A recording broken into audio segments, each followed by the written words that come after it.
Sabe, hoje a gente vai mergulhar num assunto que pega todo mundo. Como lidar com crítica, com elogio, sem acabar se perdendo no meio do caminho.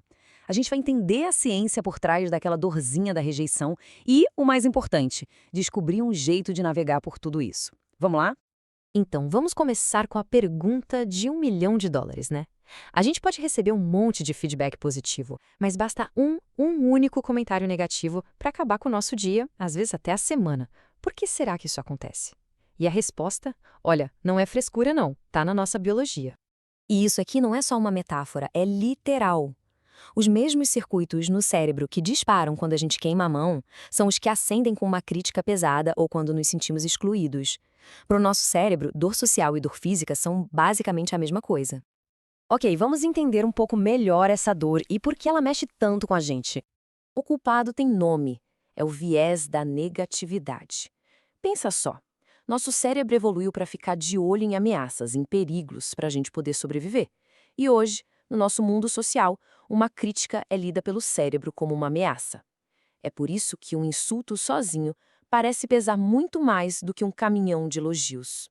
E esse gráfico aqui mostra essa desproporção de um jeito que não deixa dúvida. Olha só, a barra dos elogios mal se mexe, mas a da crítica, puf, vai lá no teto. É quase como uma distorção automática da realidade. A gente vive num mundo onde o peso das palavras definitivamente não é equilibrado.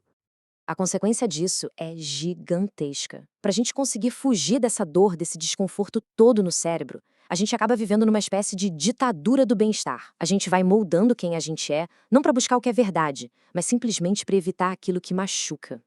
E essa fuga da dor geralmente nos joga em duas estratégias bem radicais, e que no fundo não funcionam. De um lado tem a fortaleza. É aquela pessoa que se fecha, que cria um muro. Ela até se protege da dor, claro, mas corre um risco enorme de ficar cega para os próprios erros, de desenvolver um ego que é ao mesmo tempo inflado e super frágil. Do outro lado, a gente tem a esponja, que absorve absolutamente tudo. Ela se adapta, com certeza, mas o preço é a própria identidade. A pessoa vive ansiosa, sempre dependendo da aprovação dos outros. No fim das contas, o destino de cada um desses caminhos é o fracasso. A fortaleza vira uma estátua, isolada, que já não se conecta mais com nada nem ninguém. E a esponja vira um camaleão sem substância, que muda de cor dependendo de onde está, mas já nem sabe qual é a sua cor de verdade. E aí fica a grande questão, né? Se ser uma rocha insensível ou uma folha que o vento leva são caminhos que não dão em lugar nenhum, o que sobra? Será que existe uma terceira opção? A resposta é sim, existe uma terceira via.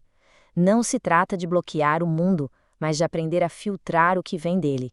É sobre saber separar o que é só ruído do que é sinal de verdade. Então, o ponto central é exatamente este. A meta não é criar uma armadura para não sentir mais nada, porque isso é virar a tal estátua isolada. O verdadeiro objetivo é treinar a nossa mente para ser seletiva, para saber diferenciar o que é útil do que é simplesmente lixo. E essa seletividade funciona mais ou menos assim, dividindo o que a gente ouve em duas categorias. Primeiro, o ruído, sabe? A inveja, a maldade, a pessoa projetando as frustrações dela. O que fazer com isso? Lixo mental. Joga fora. Agora, o sinal é outra coisa, é um fato objetivo, uma crítica construtiva. A ação aqui é diferente, é analisar e aprender com aquilo. Ok, mas como é que a gente constrói esse filtro mental na prática? A resposta está numa capacidade simplesmente incrível que o nosso cérebro tem de mudar. É aqui que entra a neuroplasticidade. Nosso cérebro não é uma peça de concreto, fixa. Ele é mais como argila. Cada pensamento, cada reação, cada vez que a gente escolhe como interpretar uma crítica, tudo isso vai literalmente moldando o nosso cérebro. Aquilo que a gente repete, a gente fortalece. Então, na prática, existe um processo bem simples de 3 passos. Quando a crítica chegar e aquela dorzinha aparecer, primeiro, pausar.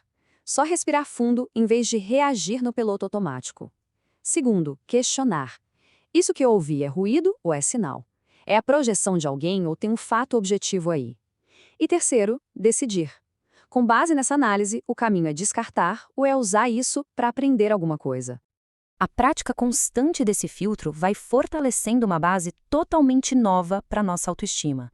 Em vez de depender do aplauso ou da vaia da plateia, o nosso valor passa a ser ancorado em coisas internas, coisas estáveis. no nosso esforço, na nossa coerência entre o que a gente acredita e o que a gente faz, e no nosso próprio progresso. E a prática disso tudo leva a gente a um objetivo final, a um estado mental que combina força e flexibilidade. O objetivo final é a soberania, é ser o próprio gestor do nosso território interior. Não ser um fantoche das opiniões dos outros, nem um tirano surdo dentro do próprio castelo, mas ser o verdadeiro gestor da própria mente. E o que é fascinante nisso é que essa mente soberana consegue integrar o melhor daqueles dois mundos que a gente viu antes. Ela tem a resiliência da fortaleza, porque não desaba com qualquer crítica, mas também tem a flexibilidade de um organismo vivo, que é capaz de se adaptar e de crescer com as informações que são valiosas. Essa citação aqui amarra tudo perfeitamente.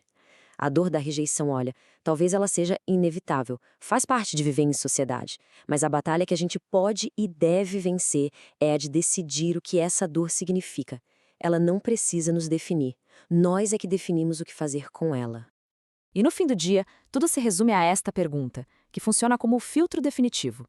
Diante de qualquer crítica ou mesmo de um elogio, a questão a se fazer é: isto aqui, esta opinião, esta palavra, merece o poder de reconfigurar quem eu sou? A resposta para essa pergunta, repetida dia após dia, é o que de fato esculpe o nosso caráter e literalmente o nosso cérebro.